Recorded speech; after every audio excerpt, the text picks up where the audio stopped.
거지 같은 집안 출신 주제에 목소리를 높여! 시어머니 정밀한의 손이 번개처럼 날아와 나은의 뺨을 후려쳤습니다. 옆에 앉아있던 낯선 여자 장아린이 비웃으며 말했죠. 이제 물러나세요.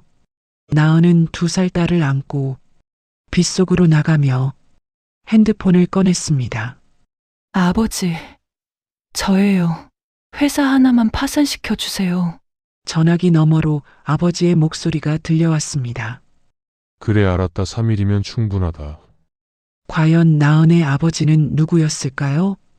그리고 3일 후에는 어떤 일이 벌어졌을까요? 시청 전에 구독과 좋아요 꼭 부탁드립니다. 영상 제작에 큰 힘이 됩니다. 야근을 마치고 집에 도착한 나은은 현관문을 열었습니다. 오늘은 나은의 32번째 생일이었죠. 하지만 아무도 축하해주지 않았습니다. 현관에 낯선 하이힐이 놓여 있었습니다. 붉은색 명품 구두였죠. 분명 나은의 것이 아니었습니다. 이상한 예감이 들었습니다. 거실로 들어서자 소파에 낯선 여자가 앉아 있었습니다. 세련된 정장에 화장을 완벽하게 한 여자였죠. 시어머니 정밀한이 팔짱을 끼고 서 있었습니다. 왔구나. 정밀한의 목소리는 차갑기만 했습니다. 나은은 가방을 내려놓으며 물었습니다. 어머님, 이분은 누구세요? 정밀한이 턱으로 소파의 여자를 가리키며 말했습니다. 얘가 우진이랑 결혼할 사람이야. 나은의 머릿속이 하얗게 변했습니다. 무슨 말씀이세요? 시아버지 강태준이 신문을 내려놓으며 말했습니다. 장아린 씨는 대한케미칼 영업팀 대리야. 우리 회사 거래처 담당자지. 그쪽에서 우리 우진이를 마음에 들어 하시더라고. 나은은 남편 강우진을 바라봤습니다. 우진은 고개를 돌리고 있었습니다. 우진아, 이게 무슨 일이야? 나은의 목소리가 떨렸습니다. 우진은 여전히 대답하지 않았습니다. 소파에 여자 장아린이 다리를 꼬고 앉으며 말했습니다. 나은 씨, 이쯤에서 정리하시는 게 서로를 위한 길이에요. 정리라니요? 저는 우진 씨의 아내예요. 나은의 목소리가 높아졌습니다. 바로 그때였습니다. 정밀한이 다가오더니 나은의 뺨을 세게 때렸습니다. 짝! 거실의 소리가 울려 퍼졌습니다. 거지 같은 집안 출신 주제에 목소리를 높여 정밀한의 눈빛이 차갑게 식어 있었습니다. 나은의 뺨이 화끈거렸습니다. 눈물이 났지만 참았습니다. 어머님, 제가 뭘 잘못했습니까? 잘못? 3년 동안 우리 집안 체면만 깎아먹었잖아. 이름도 모를 작은 회사 다니면서 쥐꼬리만한 월급 받고. 우리가 누군데? 우진산업은 대한케미칼이랑 거래하는 회사야. 그런데 며느리가 그 꼴이라니. 정밀한의 목소리는 점점 커졌습니다. 장아린이 미소를 지으며 끼어들었습니다. 저는 대한케미칼에서 우진산업 계약을 담당하고 있어요. 이번 분기 계약 규모가 30억인데 제가 결정권을 가지고 있죠. 나은 씨도 아시겠지만 우진산업 매출의 85%가 대한케미칼에서 나와요. 할인의 말에는 협박이 섞여 있었습니다. 강태준이 덧붙였습니다. 서로 윈윈하자는 거야. 넌 위자료 받고 깔끔하게 나가고 우리는 회사 키우고.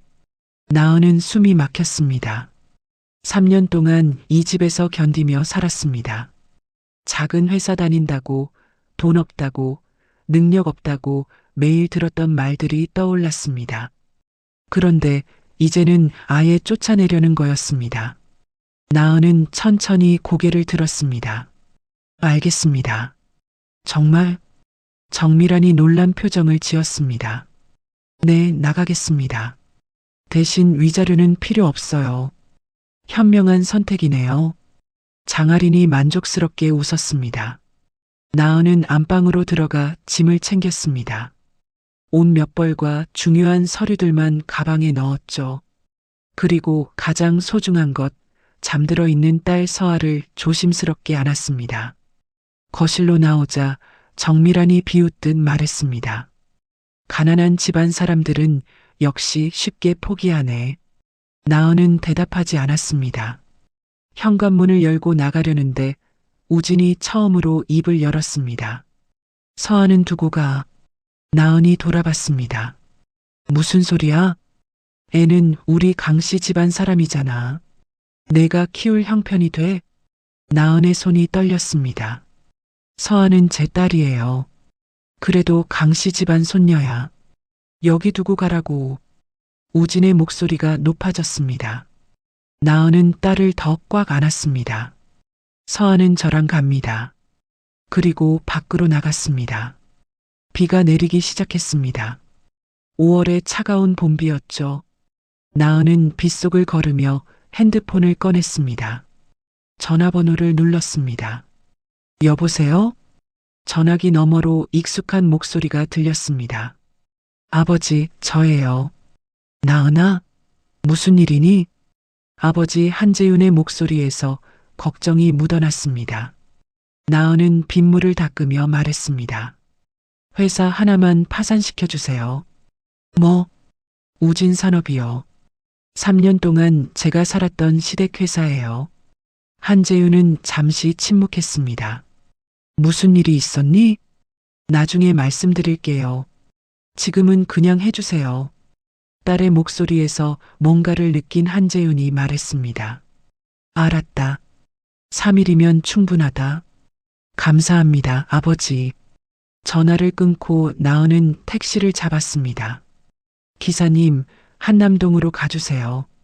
택시가 출발했습니다. 빗물이 창문을 두드렸습니다. 나은은 품 안의 딸을 내려다봤습니다. 서한은 평화롭게 잠들어 있었죠. 괜찮아. 엄마가 다 해결할게. 나은은 작게 속삭였습니다. 택시는 강남대로를 달렸습니다. 시댁 식구들은 아직 몰랐습니다. 자신들이 누구를 쫓아냈는지.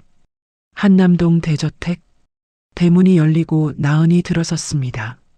집사박 선생이 우산을 들고 마중 나왔습니다. 아가씨, 어서 오세요.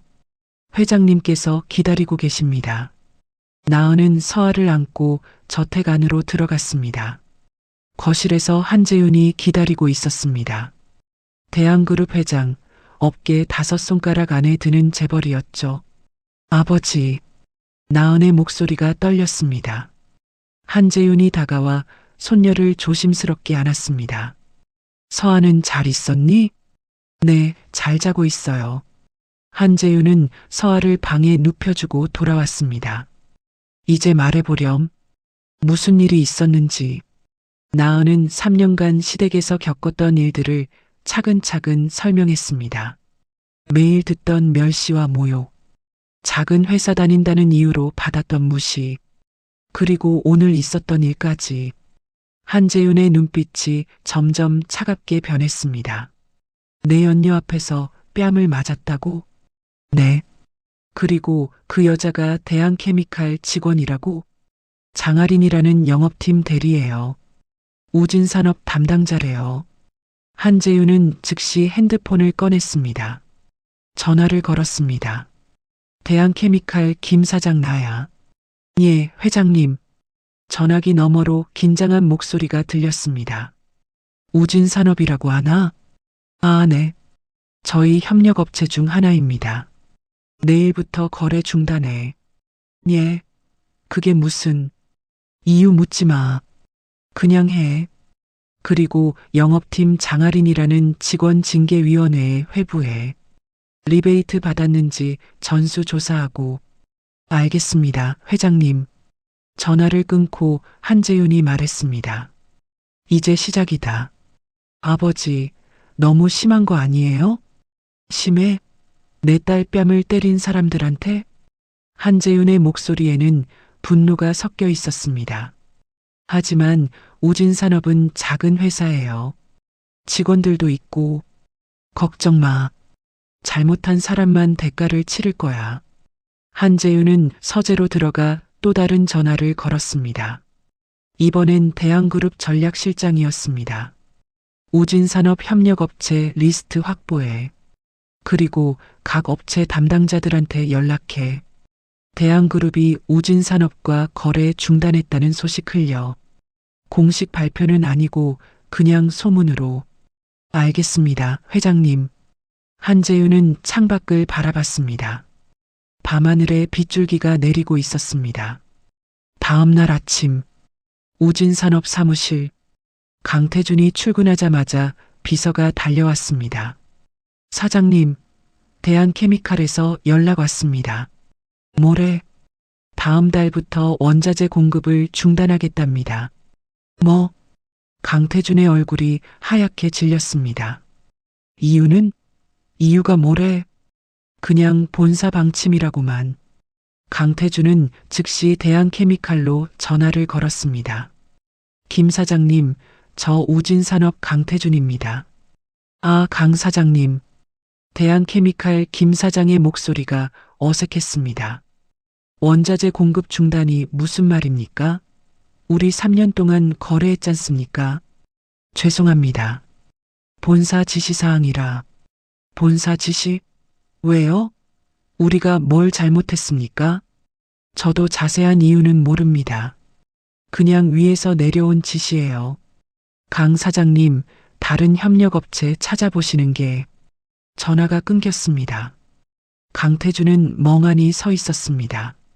우진산업 매출의 85%가 대한케미칼에서 나왔습니다. 원자재 공급이 끊기면 생산이 멈춥니다. 납품을 못하면 회사가 망합니다. 오후가 되자 더 큰 충격이 왔습니다. 다른 원자재 업체들에 연락했지만 모두 거절했습니다. 저희는 지금 물량이 꽉 찼습니다. 우진산업이요? 죄송하지만 어렵습니다. 대한그룹이랑 문제 있는 회사는. 마지막 말은 하지 않았지만 의미는 분명했습니다. 소문이 퍼진 것입니다. 대한그룹이 우진산업을 손절했다는 소문이. 저녁 무렵에 강태준은 집에 돌아와 정미란에게 말했습니다. 큰일 났어. 대한케미칼이 거래 중단한대. 뭐? 왜? 이유를 모르겠어. 그냥 본사 방침이래. 하린이한테 물어봐. 그 사람 대한케미칼 직원이잖아. 강태준은 핸드폰을 꺼냈습니다. 하지만 장하린의 전화는 받지 않았습니다. 문자를 보냈습니다. 하린 씨, 대한케미칼에서 거래 중단 통보가 왔는데 무슨 일인가요? 1시간 후 답장이 왔습니다. 죄송합니다. 저도 어제 징계위원회에 회부됐어요. 아무것도 도와드릴 수 없습니다. 강태준은 핸드폰을 놓쳤습니다. 여보, 무슨 일이야? 정미란이 물었습니다. 하린이도 징계받았대. 그럼 우리 회사는 어떻게 되는 거야? 강태준은 대답하지 못했습니다. 우진이 거실로 들어왔습니다. 아버지, 무슨 일이세요? 대한케미칼이 거래 끊었어. 뭐라고요? 우진의 얼굴도 하얗게 질렸습니다. 그럼 회사는요? 모르겠다. 모르겠어. 강태준은 소파에 주저앉았습니다. 그날 밤, 나은에게 법률사무소에서 서류가 도착했습니다. 이혼 소송 통지서였습니다. 우진도 그 서류를 받았습니다. 나은이 먼저 소송을 제기한 것입니다. 우진은 어머니에게 달려갔습니다. 어머니, 나은이가 이혼 소송 걸었어요. 그래, 잘 됐네. 어차피 헤어질 거였잖아. 하지만 하린이도 징계받았고 회사도 위기인데. 정미라는 아들을 노려봤습니다. 그러게 왜 나은이를 쫓아냈냐고. 어머니가 쫓아내라고 하셨잖아요. 뭐? 정미라는 할 말이 없었습니다. 침묵이 흘렀습니다. 그들은 아직 몰랐습니다. 나은이 누구인지, 그리고 자신들이 무엇을 잃었는지. 3일째 되는 날, 우진산업의 거래처들이 하나둘 연락을 끊기 시작했습니다. 은행에서 전화가 왔습니다. 대출금 조기 상환 요청이었습니다. 한재윤이 말한 3일이 지났습니다. 우진산업의 운명은 이미 결정되어 있었습니다. 일주일이 지났습니다. 우진산업은 하루하루 무너지고 있었습니다. 나은은 한남동 집에서 조용히 지냈습니다. 서아와 함께 평화로운 시간을 보냈죠. 어느 날 오후 한재윤이 서재로 나은을 불렀습니다. 나은아, 이제 내 정체를 밝힐 때가 됐어. 아직은 일러요, 아버지. 아니야. 이혼 재판이 곧 시작될 거야. 그 전에 정리해야 해. 한재윤은 서류 뭉치를 꺼냈습니다. 이게 뭐예요? 우진산업과 대한케미칼의 거래 내역이야. 3년간의 기록이지. 나은은 서류를 펼쳐봤습니다. 장아린이 우진산업에게 특혜를 준 흔적이 역력했습니다. 시장가보다 비싼 가격에 원자재를 공급했고 품질 검사도 대충 넘어갔습니다. 대신 우진산업은 장아린의 개인 계좌로 돈을 보냈습니다. 명목은 컨설팅 비용이었지만 실제로는 리베이트였죠. 이것도 봐. 한재윤이 또 다른 서류를 건넸습니다. 장아린과 우진의 출장 기록이었습니다. 둘은 1년 전부터 같은 호텔에 투숙했습니다. 같은 날, 같은 장소에. 나은은 서류를 덮었습니다. 이미 알고 있었어요. 알았어? 네. 남편이 늦게 들어오는 날이 많아졌거든요. 핸드폰도 자주 확인하고. 그런데 왜 참았니? 나은은 창밖을 바라봤습니다. 제 배경을 숨기고 결혼했잖아요. 그 선택에 책임을 지고 싶었어요. 진짜 사람을 보고 싶었고요. 돈이 아니라 저를 사랑하는 사람인지. 시댁 식구들은 돈만 봤어요. 저는 안 봤죠. 한재윤은 딸의 어깨를 토닥였습니다. 이제 숨지 마. 내가 누구인지 보여줄 때야. 어떻게요? 이혼 재판에서 내 신분을 밝혀. 그리고 정당하게 끝내. 나은은 고개를 끄덕였습니다. 그날 저녁, 나은은 3년 전 결혼식을 떠올렸습니다. 상견례 자리에서 한재윤은 평범한 옷을 입고 나타났습니다. 고급차도 타지 않았습니다. 지하철을 타고 왔죠. 정미라는 한재윤을 보자마자 실망한 표정을 지었습니다. 어머님은 뭐 하세요? 아내를 일찍 여의고 혼자 살아요. 아, 그러시구나. 정미란의 목소리에서 무시가 묻어났습니다. 그런데 사돈께서 대한그룹 한재윤 회장님 닮으셨네요? 아, 그분 아세요? 당연하죠. 저희 우진산업이 대한케미칼이랑 거래하는데요. 한재윤 회장님은 업계에서 유명하시잖아요. 그런데 정말 닮으셨어요. 물론 회장님이 이렇게 평범한 옷을 입고 지하철을 타실 리는 없겠지만요. 정미라는 비웃듯 웃었습니다. 한재윤은 아무 말도 하지 않았습니다. 그저 미소만 지었죠. 나은은 그때 아버지에게 미안했습니다. 하지만 한재윤은 개의치 않는 듯 했습니다. 결혼식 날, 한재윤은 딸에게 조용히 말했습니다. 나은아, 힘들면 언제든 돌아와. 네, 아버지. 하지만 쉽게 포기하지 마. 내 선택이니까 끝까지 책임져봐. 그리고 언제나 기억해. 진짜는 결국 드러나. 나은은 그 말을 가슴에 새겼습니다.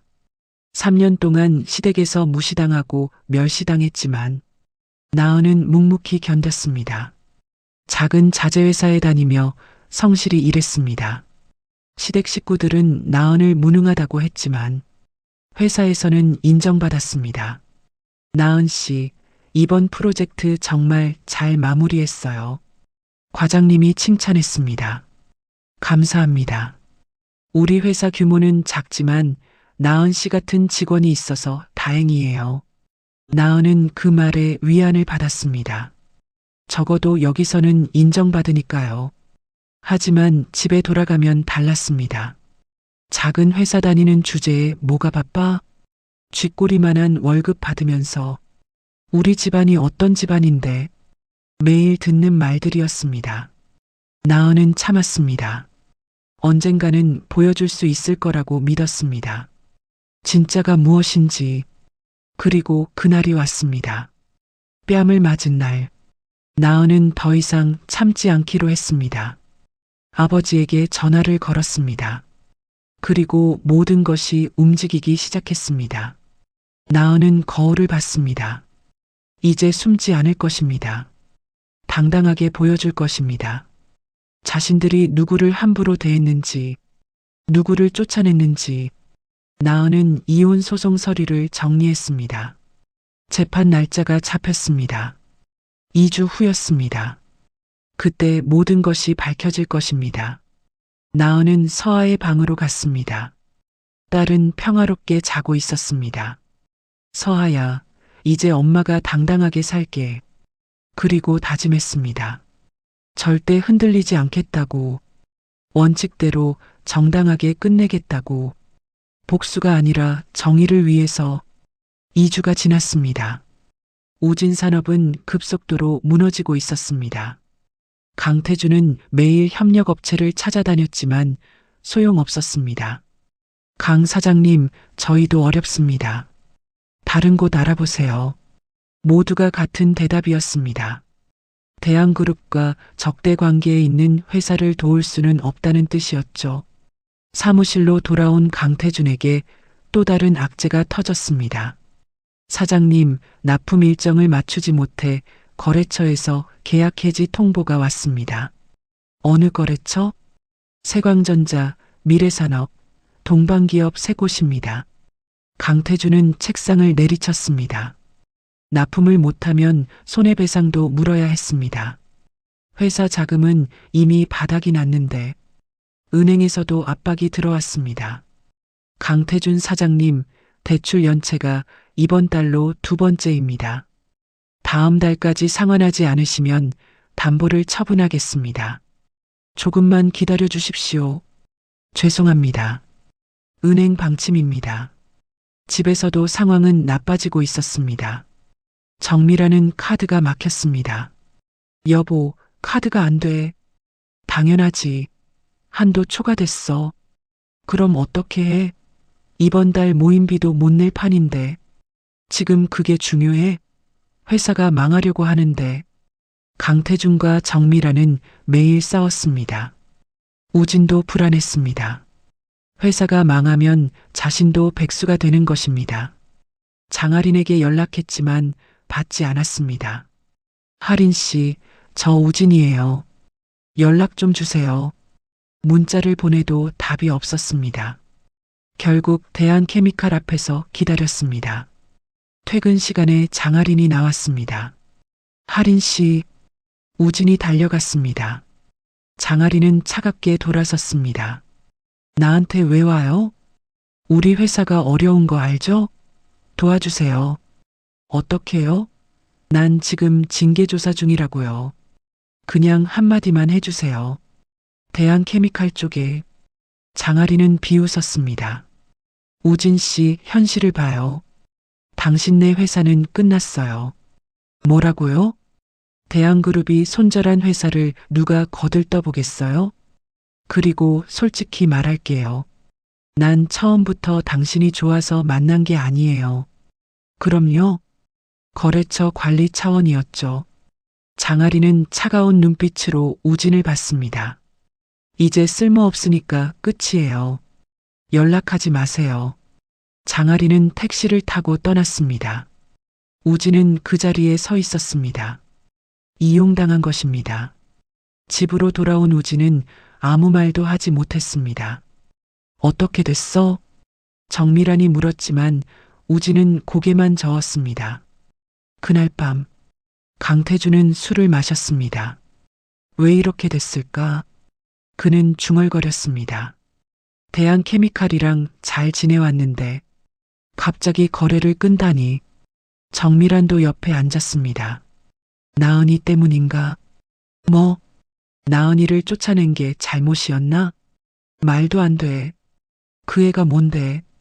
하지만 이상하잖아. 나은이가 나간 직후에 이런 일이 생겼잖아. 우연이야. 강태준은 확신했습니다. 나은은 작은 회사 다니는 평범한 여자였습니다. 대한그룹과 무슨 연관이 있겠습니까? 그렇게 생각했습니다.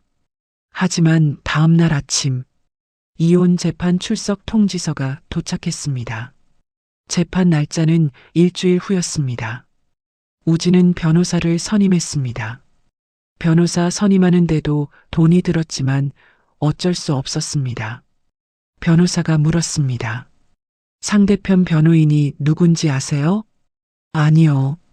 법무법인 정도예요. 정도? 우진은 고개를 갸웃했습니다. 법무법인 정도는 대한민국 최고의 로펌이었습니다. 대기업 전담 변호사들이 있는 곳이었죠. 나은이 어떻게 그런 로펌을? 우진은 의아했습니다. 변호사가 서류를 보며 말했습니다. 상대편에서 위자료 청구를 안 하네요. 그래요? 네. 그냥 이혼과 친권만 요구합니다. 친권도요? 네. 우진 씨는 친권을 포기하시겠습니까? 우진은 잠시 생각했습니다. 지금 회사도 위기고 돈도 없는데 애를 키울 여유가 없었습니다. 포기하겠습니다. 양육비는요? 그것도 안 내겠습니다. 변호사는 고개를 끄덕였습니다. 알겠습니다. 그렇게 준비하죠. 재판 일주일 전, 우진산업의 최후 통첩이 왔습니다. 은행에서 담보부동산 경매를 신청한 것입니다. 회사 건물이 경매에 넘어가는 것이었죠. 강태주는 무릎을 꿇었습니다. 끝났어. 정말 끝났어. 정미란도 울고 있었습니다. 그동안 자랑하던 명품 가방들을 꺼냈습니다. 이거라도 팔아야 해. 하지만 대부분이 짝퉁이었습니다. 진품은 몇 개 없었죠. 정미란은 바닥에 주저앉았습니다. 우리가 뭘 잘못한 거야? 그녀는 아직도 몰랐습니다. 자신들이 누구를 쫓아냈는지, 그리고 그 대가가 무엇인지. 재판 전날 밤, 우진은 나은에게 문자를 보냈습니다. 서아 한 번만 보고 싶어. 재판 전에 만나줄 수 있어? 답장은 오지 않았습니다. 우진은 핸드폰을 내려놓았습니다. 모든 것이 무너지고 있었습니다.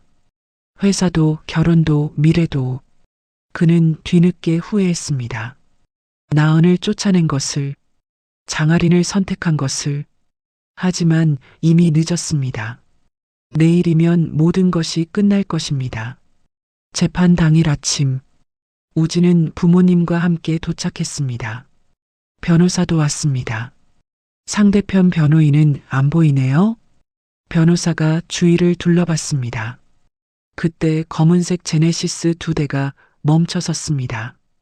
차에서 정장을 입은 남자들이 내렸습니다. 법무법인 정도의 변호사들이었습니다. 그리고 마지막으로 나은이 내렸습니다. 깔끔한 정장의 단정한 모습이었죠. 우진은 나은을 봤습니다. 3년간 봐왔던 나은과는 달랐습니다. 당당하고 자신감 넘치는 모습이었죠. 나은아. 우진이 다가가려 했지만 경호원들이 막았습니다. 함부로 접근하지 마십시오. 나은은 우진을 쳐다보지도 않았습니다. 그냥 법원 안으로 들어갔죠. 저 경호원들은 뭐야? 정미란이 놀라서 물었습니다. 모르겠어요. 변호사도 고개를 저었습니다. 뭔가 이상했습니다. 법정 안, 판사가 들어왔습니다. 재판이 시작됐습니다. 양측 변호인은 자리에 앉았고 우진과 나은도 각자 자리에 앉았습니다. 이혼 사유부터 확인하겠습니다. 판사가 서류를 보며 말했습니다. 원고 측 변호인 말씀하세요. 법무법인 정도의 변호사가 일어났습니다. 피고 강우진 씨의 부정행위가 이혼 사유입니다. 증거 자료를 제출하겠습니다. 변호사는 서류 뭉치를 내놓았습니다. 호텔 투숙 기록, 신용카드 사용 내역, 목격자 진술서까지 모든 것이 완벽하게 정리되어 있었습니다. 우진의 얼굴이 하얗게 질렸습니다. 피고 측 변호인, 반론 있습니까? 우진의 변호사는 말문이 막혔습니다. 증거가 너무 명확했습니다. 없습니다. 그렇다면 이혼은 인정됩니다. 다음은 친권 문제입니다. 원고는 친권과 양육권을 모두 요구합니다. 피고는 저는 친권을 포기하겠습니다. 우진이 일어나 말했습니다. 방청석에서 웅성거림이 들렸습니다. 양육비는요? 양육비도 지급하지 않겠습니다. 판사가 안경을 고쳤으며 물었습니다. 이유가 뭡니까? 경제적 여유가 없습니다. 피고는 우진산업 부사장으로 알고 있는데요. 회사가 부도 직전입니다. 판사는 서류를 확인했습니다. 확인됩니다. 그렇다면 원고 측 의견은? 법무법인 정도의 변호사가 일어났습니다. 저희 의뢰인은 양육비를 요구하지 않습니다. 그리고 위자료도 청구하지 않습니다.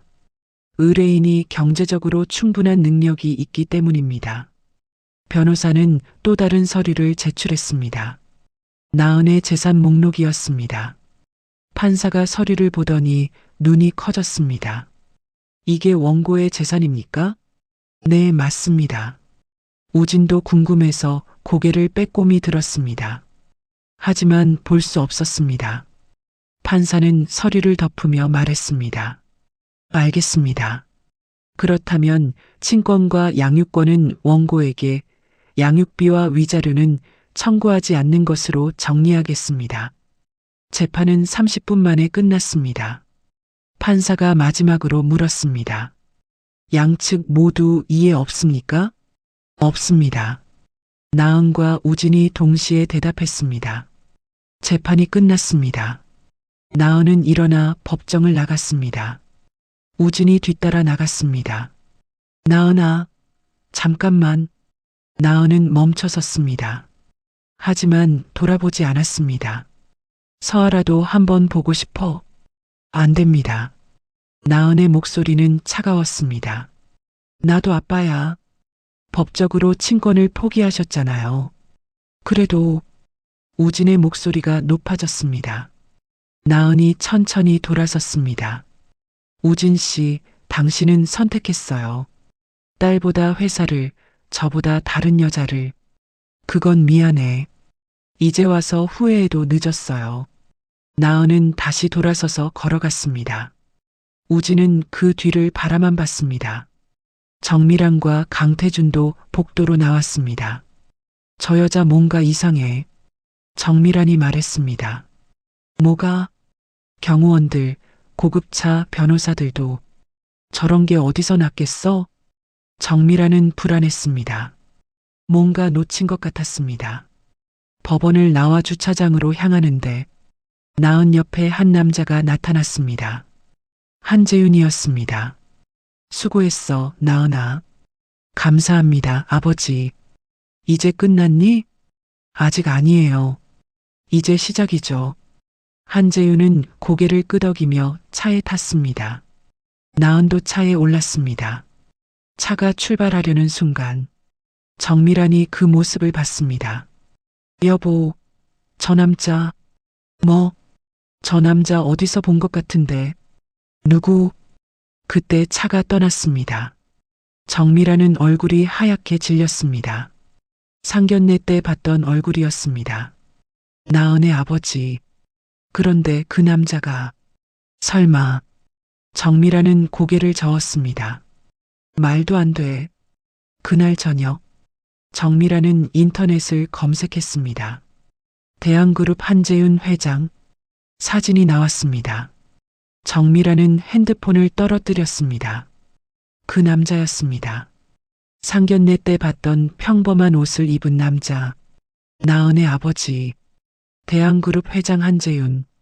여보, 여보. 정미란이 비명을 질렀습니다. 강태준이 달려왔습니다. 왜 그래? 나은이 아버지. 나은이 아버지가. 뭐? 대한그룹 회장이야. 정미란은 떨리는 손으로 핸드폰을 보여줬습니다. 강태준도 사진을 보고 얼어붙었습니다. 말도 안 돼. 사실이야. 상견례 때 봤잖아. 이 사람이야. 강태준은 주저앉았습니다. 모든 퍼즐이 맞춰졌습니다. 대한케미칼의 갑작스러운 거래 중단, 협력업체들의 외면, 은행의 압박, 모두 한재윤의 지시였던 것입니다. 우리가 대한그룹 회장 딸을 쫓아냈어. 강태준은 중얼거렸습니다. 어떻게? 정미라는 패닉 상태였습니다. 우진도 그 얘기를 들었습니다. 불가능해. 나은이가 재벌 딸일 리 없어. 하지만 사실이었습니다. 모든 증거가 그것을 가리키고 있었습니다. 그날 밤 우진산업 식구들은 잠을 이룰 수 없었습니다. 자신들이 무엇을 했는지, 누구를 함부로 대했는지 이제야 깨달았습니다. 하지만 이미 늦었습니다. 돌이킬 수 없는 강을 건넌 것입니다. 판결문이 나오기 일주일 전 우진산업은 공식적으로 부도 처리됐습니다. 직원들은 모두 해고됐고 건물은 경매로 넘어갔습니다. 강태준과 정미라는 빚에 쪼들리게 됐죠. 개인 보증을 섰던 대출 때문이었습니다. 강남의 아파트도 압류됐습니다. 한 달 안에 집을 비워야 했습니다. 어떻게 이럴 수가. 정미라는 텅 빈 거실에 앉아 있었습니다. 가구들은 이미 빚 대신 넘어갔습니다. 우진은 여기저기 이력서를 넣었지만 번번이 거절당했습니다. 대한그룹 블랙리스트에 올랐다는 소문 때문이었죠. 결국 편의점 알바 자리를 구했습니다. 시급 10,000원이었습니다. 판결문이 나오는 날, 강태준과 정미라는 법원 앞에 나왔습니다. 나은을 기다렸습니다. 1시간을 기다리자 검은색 차가 도착했습니다. 나은이 내렸습니다. 나은아, 정미란이 달려갔습니다. 하지만 경호원이 막았습니다. 비켜주세요. 며느리잖아요. 이미 남이십니다. 경호원의 목소리는 단호했습니다. 나은아, 우리가 잘못했어. 미안해. 정미라는 울며 소리쳤습니다. 나은은 선글라스를 끼고 있었습니다. 표정을 알 수 없었죠. 제발 한 번만 기회를 줘. 우리 회사 좀 살려줘. 강태준도 무릎을 꿇었습니다. 길 가던 사람들이 쳐다봤습니다. 나은은 멈춰섰습니다. 천천히 선글라스를 벗었습니다. 회사를 살려달라고요? 그래. 너 아버지한테 부탁해줘.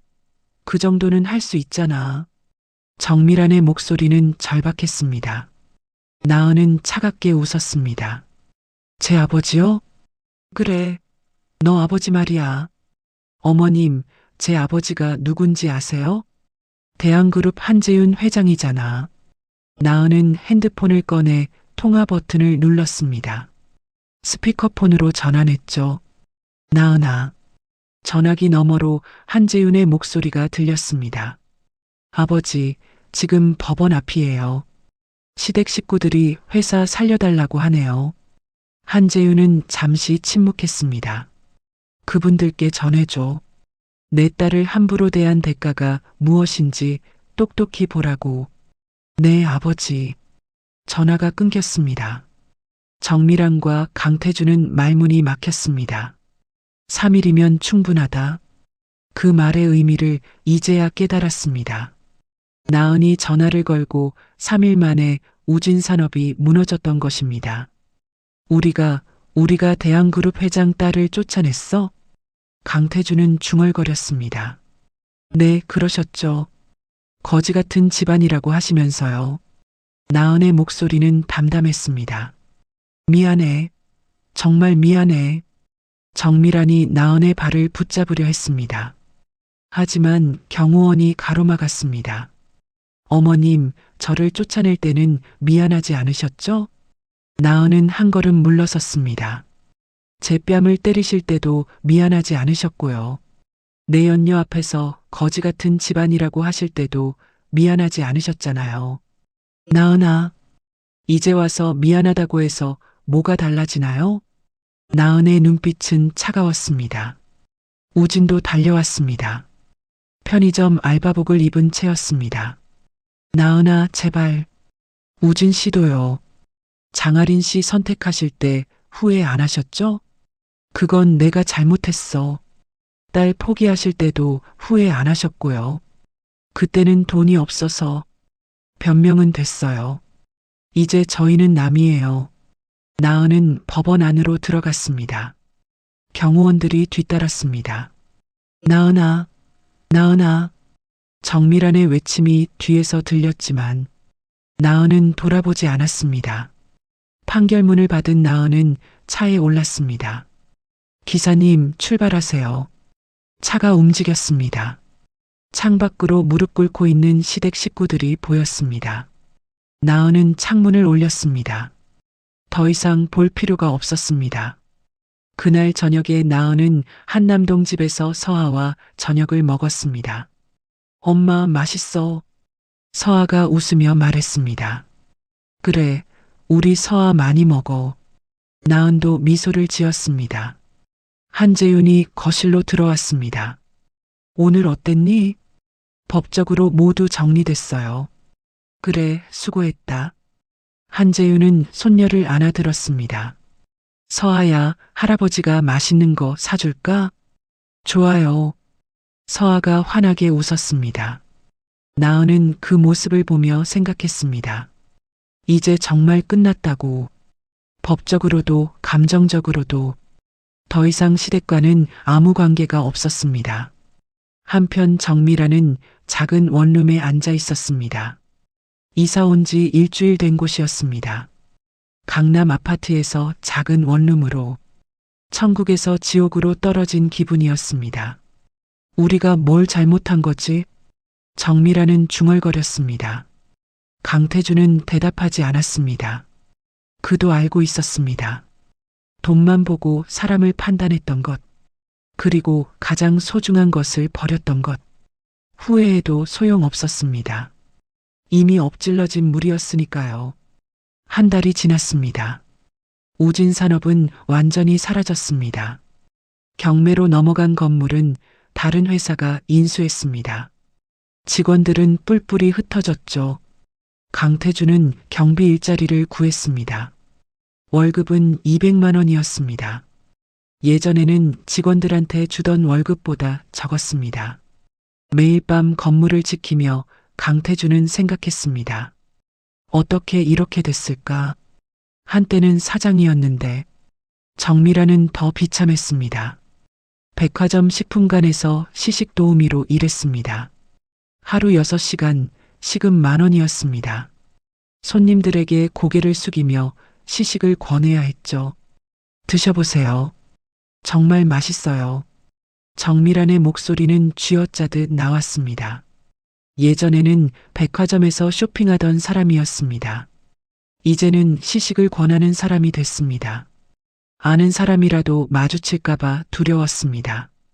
어머, 정미란 씨 아니에요? 예전 모임에서 알던 사람이었습니다. 아, 안녕하세요. 정미란은 고개를 숙였습니다. 여기서 뭐 하세요? 이래요. 아, 그러시구나. 우진산업 망했다는 소문 들었어요. 정미란은 대답할 수 없었습니다. 그 여자는 동정 어린 눈빛으로 바라보다 갔습니다. 정미란은 그 자리에서 울고 싶었습니다. 하지만 참았습니다. 울 자격도 없다고 생각했으니까요. 우진은 편의점에서 야간 알바를 했습니다. 밤 10시부터 아침 6시까지였습니다. 손님들은 대부분 술 취한 사람들이었습니다. 야, 담배 줘. 어떤 담배 드릴까요? 그냥 아무거나. 빨리. 우진은 참으며 담배를 건넸습니다. 예전에는 부사장이었습니다. 직원들한테 지시하던 사람이었죠. 이제는 취객들한테 반말을 듣는 알바생이었습니다. 새벽 4시, 편의점에 한 여자가 들어왔습니다. 장아린이었습니다. 우진은 깜짝 놀랐습니다. 하린 씨? 장아린도 우진을 봤습니다. 순간 당황한 표정을 지었죠. 우진 씨, 여기서 뭐 해요? 이래요. 보시다시피. 아, 그러시구나. 장아리는 물건을 집어들고 계산대로 왔습니다. 우진은 바코드를 찍었습니다. 3,500원입니다. 장아리는 카드를 건넸습니다. 결제하는 동안 침묵이 흘렀습니다. 하린 씨는 어떻게 지내요? 우진이 물었습니다. 징계받고 그만뒀어요. 다른 회사로 이직했고요. 그렇구나. 우진 씨는 힘들겠네요. 장아린의 목소리에는 동정이 섞여 있었습니다. 괜찮아요. 우진은 거짓말을 했습니다. 그럼 안녕히 가세요. 장아린은 물건을 들고 나갔습니다. 우진은 그 뒷모습을 봤습니다. 한때는 자신의 미래라고 생각했던 여자였습니다. 이제는 남이었습니다. 그날 새벽, 우진은 편의점 앞 벤치에 앉았습니다. 해가 떠오르고 있었습니다. 어떻게 이렇게 됐을까? 우진은 하늘을 바라봤습니다. 나은의 얼굴이 떠올랐습니다. 성실하고 착했던 아내, 자신을 사랑했던 여자. 그런데 자신은 무엇을 했을까? 다른 여자를 선택했고 딸까지 포기했습니다. 후회가 밀려왔습니다. 하지만 돌이킬 수 없었습니다. 3개월 후 강태준은 경비실에서 신문을 봤습니다. 대한그룹 관련 기사가 있었습니다. 그 사진 속에 나은이 있었습니다. 대한그룹 전략기획실 이사로 승진했다는 내용이었습니다. 최연소 임원이라고 했습니다. 강태준은 신문을 덮었습니다. 나은은 계속 올라가고 있었습니다. 반면 자신들은 바닥으로 떨어졌습니다. 정미란도 그 기사를 봤습니다. 백화점 휴게실에서였습니다. 동료가 물었습니다. 이 사람 아세요? 대한그룹 이사래요. 정미란은 고개를 저었습니다. 몰라요. 거짓말이었습니다. 너무 잘 알고 있었습니다. 자신이 쫓아낸 며느리였습니다. 뺨을 때렸던 여자였습니다. 정미란은 화장실로 갔습니다. 거울을 봤습니다. 초췌한 얼굴이 비쳤습니다. 주름이 늘었고 머리카락도 빠졌습니다. 예전에 화려했던 모습은 사라졌습니다. 우리가 잘못했어. 정미란은 거울 속 자신에게 말했습니다. 돈만 봤어. 겉모습만 봤어. 사람 자체를 안 봤어. 그래서 벌 받는 거야. 눈물이 흘러내렸습니다. 하지만 소용없었습니다. 후회해도 아무것도 바뀌지 않았으니까요. 우진은 편의점 알바를 그만뒀습니다. 다른 일자리를 구했습니다. 배달 일이었습니다. 오토바이를 타고 음식을 배달했죠. 비가 와도 눈이 와도 달려야 했습니다. 어느 날 배달을 가던 중 신호등에 멈춰 섰습니다. 옆 차선에 검은색 제네시스가 섰습니다. 뒷좌석 창문이 열렸습니다. 나은이 보였습니다. 서아를 안고 있었습니다. 우진은 숨이 멎었습니다. 나은아, 소리치려 했지만 목소리가 나오지 않았습니다. 신호등이 바뀌었습니다. 제네시스가 출발했습니다. 우진은 그 차를 바라봤습니다. 멀어지는 차 속에 자신의 딸이 있었습니다. 하지만 더 이상 자신의 딸이 아니었습니다. 우진은 헬멧 속에서 울었습니다. 아무도 보지 못하게. 그날 밤, 우진은 원룸에 돌아왔습니다. 우진은 침대에 누웠습니다. 천장을 바라봤습니다. 삶이 이렇게 빨리 무너질 수 있구나. 이제는 자신의 곁에 아무것도 없었습니다. 모두 자신이 선택한 결과였습니다. 나은이 대신 장아린을 선택했고 가족보다 돈을 선택했습니다. 그 대가를 치르는 중이었습니다. 우진은 눈을 감았습니다. 내일도 배달을 나가야 했습니다. 비가 온다는 예보가 있었습니다. 그래도 나가야 했습니다. 돈을 벌어야 했으니까요. 화려했던 과거는 사라졌고 비참한 현재만 남았습니다. 그리고 미래는 보이지 않았습니다. 1년이 흘렀습니다. 계절이 바뀌고 또 바뀌었습니다. 나은은 대한그룹 전략기획실 상무로 승진했습니다. 33세 나이에 최연소 임원이 된 것입니다. 회사에서 인정받았고 능력을 증명했습니다. 오늘은 주말이었습니다. 나은은 서아와 함께 백화점에 왔습니다. 서아야, 뭐 사고 싶은 거 있어? 인형이요. 그래, 인형 사러 가자. 나은은 딸의 손을 잡고 왕구 매장으로 갔습니다. 행복한 시간이었습니다. 장난감을 고르고 난 후 10분간을 지나가게 됐습니다. 그때 익숙한 목소리가 들렸습니다. 드셔보세요. 정말 맛있어요. 나은은 고개를 돌렸습니다. 시식 코너에 정미란이 서 있었습니다. 1년 만에 보는 얼굴이었습니다. 주름이 깊어졌고 머리카락도 희끗희끗했습니다. 예전의 화려함은 어디에도 없었죠. 나은은 그냥 지나가려 했습니다. 하지만 서아가 먼저 말했습니다. 엄마, 저거 먹고 싶어요. 서아가 시식대를 가리켰습니다. 알았어. 나은은 시식대로 다가갔습니다. 정미라는 손님을 맞으려다 나은을 봤습니다. 얼굴이 하얗게 질렸습니다. 나은아? 정미란의 목소리가 떨렸습니다. 나은은 무표정하게 시식 음식을 집어 서아에게 줬습니다. 맛있니? 응, 맛있어요. 서아가 웃으며 대답했습니다. 나은아, 잠깐만. 정미란이 다가오려 했습니다. 나은은 한 걸음 물러섰습니다. 죄송한데 누구세요? 나은의 목소리는 차가웠습니다. 나야. 나. 정미란이야. 아, 모르는 분이신데요. 나은은 서아의 손을 잡고 돌아섰습니다. 나은아, 제발. 정미란의 목소리가 뒤에서 들렸습니다. 우리 잘못했어. 정말 미안해. 나은은 걸음을 멈추지 않았습니다. 한 번만 봐줘. 정미란은 시식대를 벗어나 따라오려 했습니다.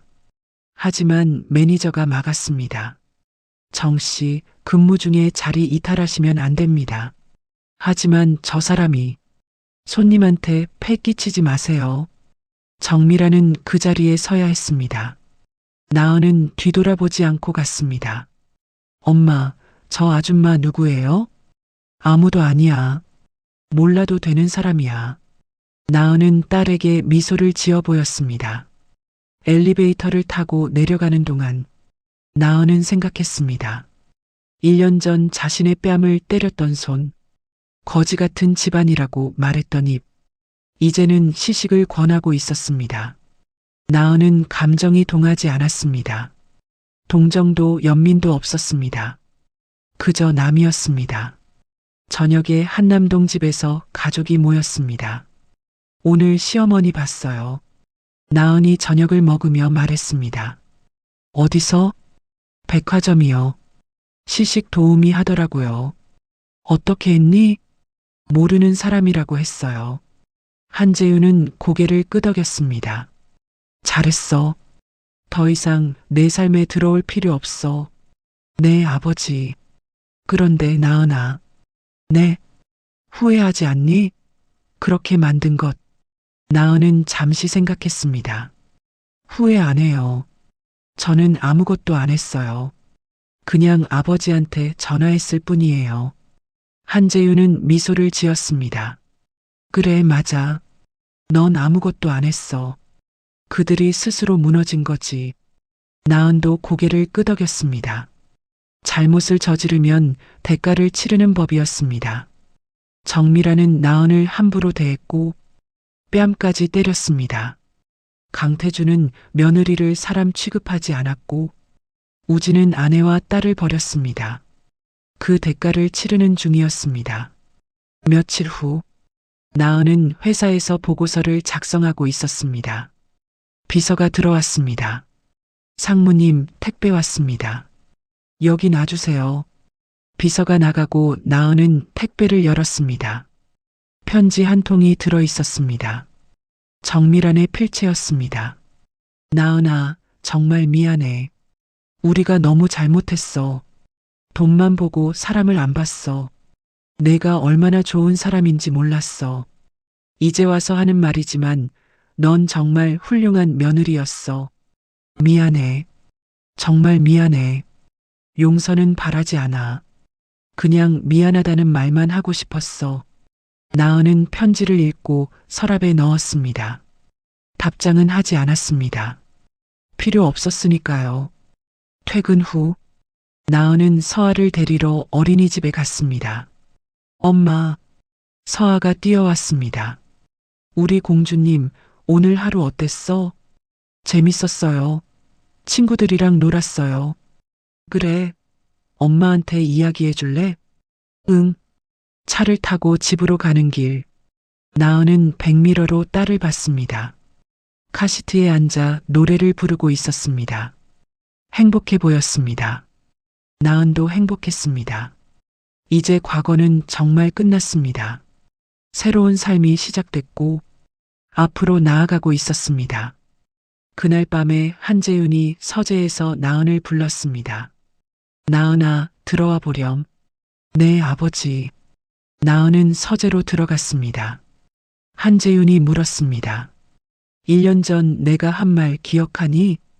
어떤 말씀이요? 3일이면 충분하다고 했잖아. 네, 기억해요. 사실은 이틀이면 됐어. 하루 더 여유를 둔 거지. 나은은 웃었습니다. 아버지는 역시 대단하세요. 아니야. 나는 그냥 전화 몇 통 했을 뿐이야. 무너진 건 그들 스스로야. 기반이 약했으니까. 나은은 고개를 끄덕였습니다. 아버지, 그때 왜 물어보지도 않으시고 바로 해주셨어요? 한재윤은 잠시 생각하다 말했습니다. 내 목소리에서 들었어. 내 딸이 처음으로 도움을 청한다는 걸. 30년을 키웠는데 한 번도 도와달라고 한 적이 없었어. 그런데 그날 밤 내가 전화를 걸었지. 그 순간 알았어. 내가 견딜 수 없을 만큼 힘들었다는 걸. 나은의 눈시울이 붉어졌습니다. 그리고 내가 부탁하는 순간 이미 그 회사는 존재할 가치가 없어진 거야. 내 딸을 그렇게 만든 곳이니까. 아버지. 한재윤은 나은의 어깨를 토닥였습니다. 이제 됐어. 다 끝났어. 앞으로만 보자. 네. 나은은 아버지를 안았습니다. 오랜만에 아버지 품에 안긴 것 같았습니다. 한재윤은 딸의 등을 두드려 주었습니다. 1년 전 그 뺨의 대가. 우진산업은 파산했고 시댁 식구들은 모두 밑바닥으로 떨어졌습니다. 나은은 복수를 한 것이 아니었습니다. 그저 전화 한 통을 걸었을 뿐이었죠. 하지만 그 전화 한 통이 모든 것을 바꿔놓았습니다. 왜냐하면 나은은 처음부터 힘이 있었으니까요. 시댁 식구들은 그것을 몰랐습니다. 겉모습만 보고 판단했으니까요. 그리고 대가를 치렀습니다. 나은은 창밖을 바라봤습니다. 서울의 야경이 아름답게 펼쳐져 있었습니다. 저 어딘가에서 시댁 식구들도 밤을 보내고 있겠죠. 하지만 나은은 더 이상 신경 쓰지 않았습니다. 남의 일이었으니까요. 나은은 서아의 방으로 갔습니다. 딸은 평화롭게 자고 있었습니다. 엄마가 너를 지켜줄게. 누구도 우리를 무시하지 못하게. 그리고 조용히 방을 나왔습니다. 새로운 내일이 기다리고 있었습니다. 과거는 과거로 남기고 미래만 바라보며 살아갈 것입니다. 당당하게, 떳떳하게. 이것이 나은의 선택이었습니다. 그리고 그 선택은 옳았습니다. 오늘 이야기가 좋으셨다면 구독과 좋아요, 알람 설정 잊지 마시고 소중한 댓글 하나가 큰 힘이 됩니다. 시청해 주셔서 진심으로 감사드립니다.